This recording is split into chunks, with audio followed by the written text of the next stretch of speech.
Before we apply any layers of bandaging to the skin, we want to be sure to protect and hydrate the skin with an emollient lotion. So a Eucerin or an Aquaphor will work first, or will work fine. Apply that, allow it to soak into the skin thoroughly before applying any layers of bandaging. On this table, I have all the bandaging supplies that will be required to apply compression bandaging to the upper extremity. What I have here are finger bandages, and this will be applied to the patient's hand and fingers to protect from any swelling from the arm moving down into the hand. Starting first, we will look here at Stockinette. So what this is just a protective covering for the arm. This will be applied first. It really doesn't give you any compression. Again, it's just protecting the limb. We will cut this to the length appropriate for the patient's arm. The next layer we will be applying is Artiflex. So this is cotton batting. This is where we can create that cone shape of the person's arm. Several layers are used. Again, not providing any actual compression, but this is where some of the bulk and some of the heat that can come when bandaging is from this white layer, this Artiflex. Lastly, we will move to short stretch bandages. You can see they come in multiple sizes here. They look like ACE bandages, but they are not. So what is unique about these bandages is that they have a high working pressure and low resting pressure, so that we are avoiding creating a tourniquet of the arm. So I will use various sizes when applying the bandage to the patient's arm. Okay, so prior to applying the Stockinette, I did already apply a layer of lotion to Sharika's arm just to, again, hydrate and protect the skin. I allowed that a moment to set in, and now we're ready to apply our first layer of bandaging, which is our Stockinette. You will see that I trimmed it to the length of the patient's arm, and I also went ahead and trimmed a thumb hole to anchor there. So we are going to slide this on, and remember, this is just to protect the skin. No actual compression is being applied. And then we'll make sure we get your thumb anchored there. Beautiful.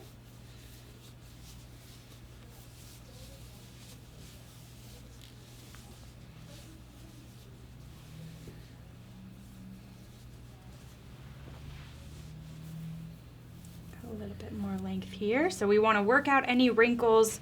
Again, our highest priority is really protecting the skin from any irritation, so that there's no irritation or subsequent skin breakdown.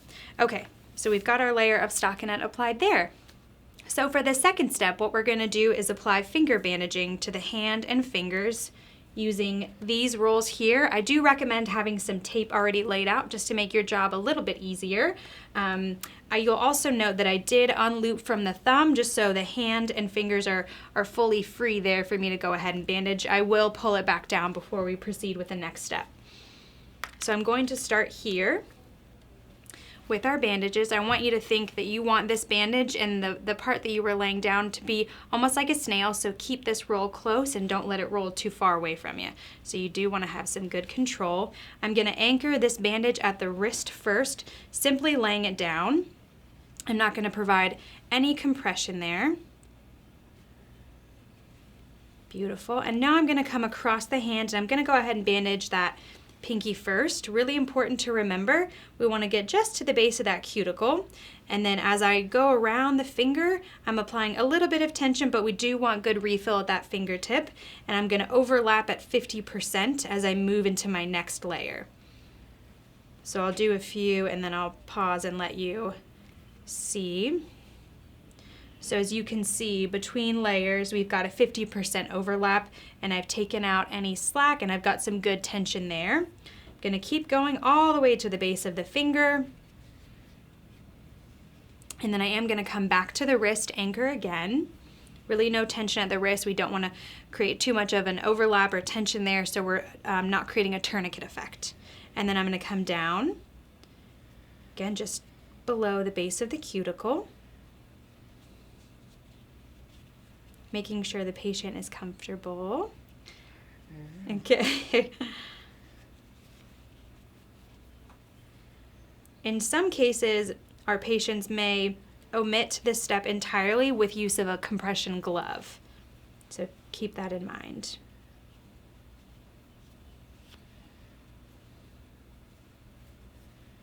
Okay, want to work out any wrinkles. I'm gonna go back here, probably come up just a little bit higher, again, just to avoid too much overlap. And then I'm coming down. We will likely need to use about a roll and a half, which is okay. Oops.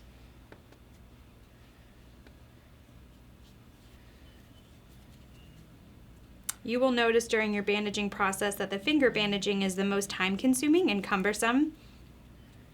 So you will see that I have bandaged all 4 fingers, but we still need to account for the thumb. So I've started with a second layer. I'll probably end up trimming some of the excess of this layer, but in order to start again, I'm gonna go just above the anchor that I applied the first go around. Again, very lightly, not applying any tension here, making sure you're tucking in the tail of this bandage that's being laid down. And then I will come down around the thumb, just to the base of the cuticle. Sometimes it works out, you can get it all in one roll. Sometimes you need just a little bit of that second roll, and that's okay.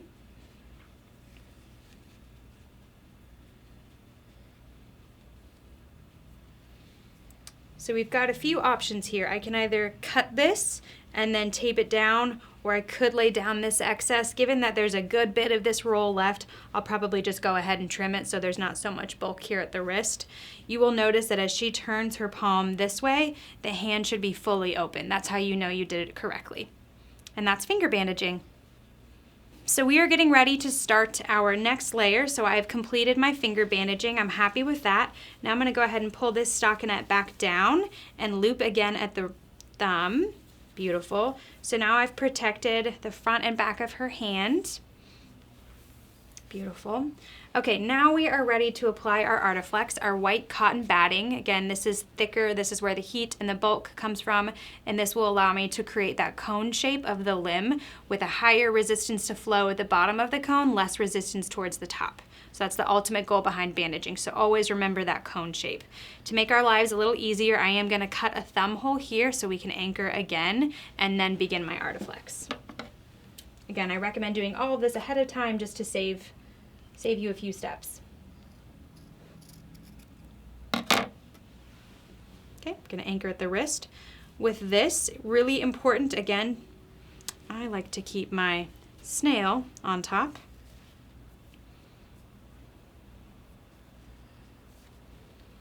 Okay, I want to take out all of the wrinkles with my Artiflex. I'm gonna go around a couple times to really protect the hand. Go ahead and splay your fingers for me. Beautiful. We don't want to get the bandaging done and their fingers have been like this and they've got no movement. Okay, to fold that over.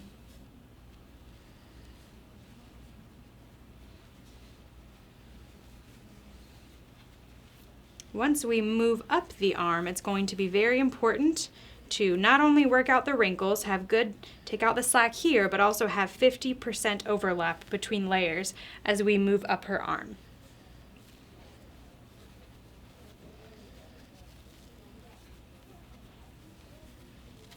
So you will notice between this layer and the one right above it, we have good 50% overlap. There's no wrinkles. We took out the tension, or we took out the slack.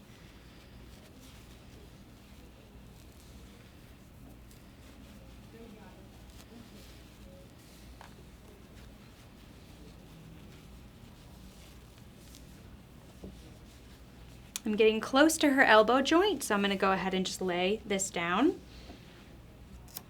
I'm gonna go ahead and anchor with just one piece of tape.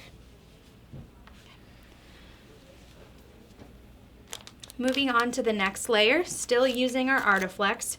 It's really important to feel for density. So if I've done more layers here, it will feel more dense, but as we have less layers here, you can see that it feels soft.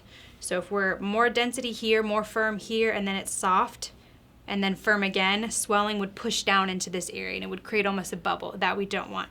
So we want uniform firmness, uniform density when I'm done, and I feel all the way up her arm. That's a really important component. So in doing my check here,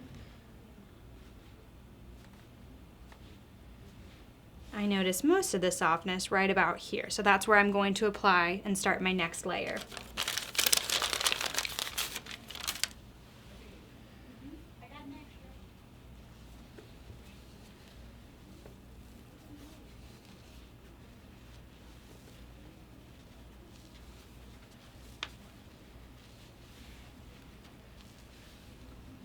Artiflex comes in different sizes, so depending on the shape of the limb that you are working with, you may want a larger or smaller size. Again, you'll notice 50% overlap as we work our way up the arm. So for our final layer of Artiflex, to ensure that we have a proper cone shape, I'm going to apply one more layer, and again, I'm going to be feeling up the length of the arm, checking for firmness. We get a little bit softer here, so I'm going to go ahead and start my final layer there. At the end, I'm going to ensure that the patient can adequately bend their elbow and touch their nose. We want patients to be actively moving their arms while they're in this bandaging, so they get the twofold benefit of muscle pump action contracting against the resistance of the compression bandaging.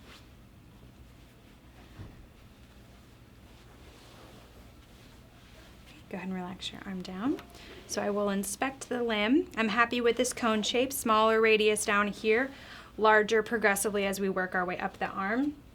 I will apply one last piece of tape just to keep everything secure, and then we're ready to move on to our next step.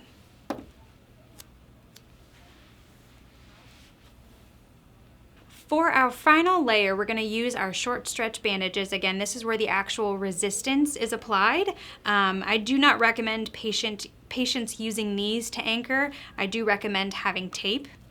So for our final layer of bandaging, we are looking to use our short stretch bandages. Again, to prepare all of your supplies ahead of time, I would organize them in sizes from smallest to largest and have your tape here ready for you.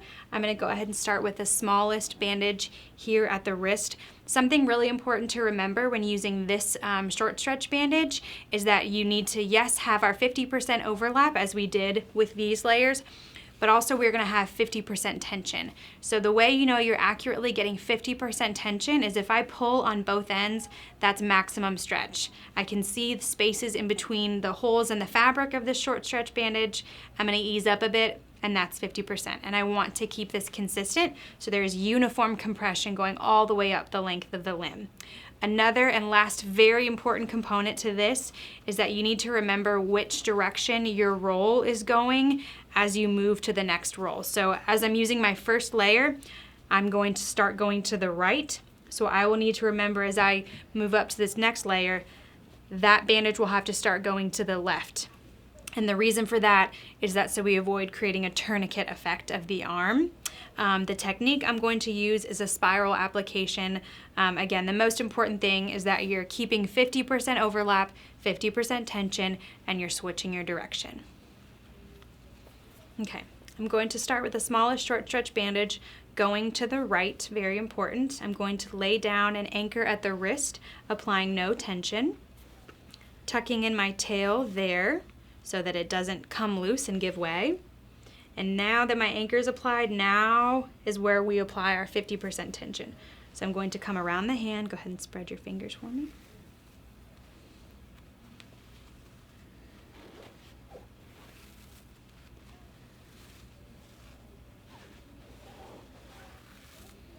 And similar to our finger bandaging, I want to keep my roll very tight so I have control over how much tension I am applying. We're also going to be checking for density at the end, or that firmness, similar to when we applied our white Artiflex layer. So it's going to be really, really important for, again, uniform compression, making sure there isn't more tension in one area, more bandaging in one area than another. I've got my 50% overlap between layers. Relax your hand.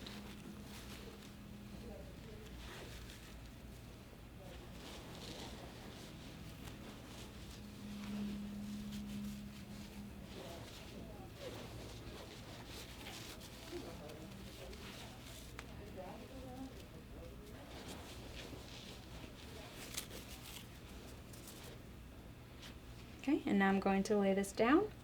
Apply a piece of tape, keep that anchored. Perfect. So again, Checking for firmness here. We get pretty soft. You can tell right away there. You can tell by the way my fingers really easily push into the skin. That's too soft, so we're gonna need to apply our next layer of bandaging there. I was going to the right first, now I'm gonna have to head to the left.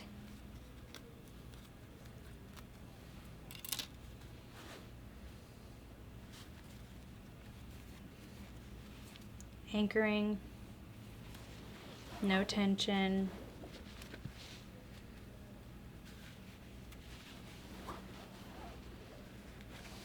Now I've got my 50%. Okay, as I'm on my second layer of bandaging and I'm now nearing her elbow joint, I want to make sure she's got adequate bend so that she can freely use her arm during the day. So I'm going to feel for that bony part, that bony prominence of her elbow. And then as I near the elbow, I'm going to switch to a figure 8 technique to allow her a little bit more flexibility there. So do one more.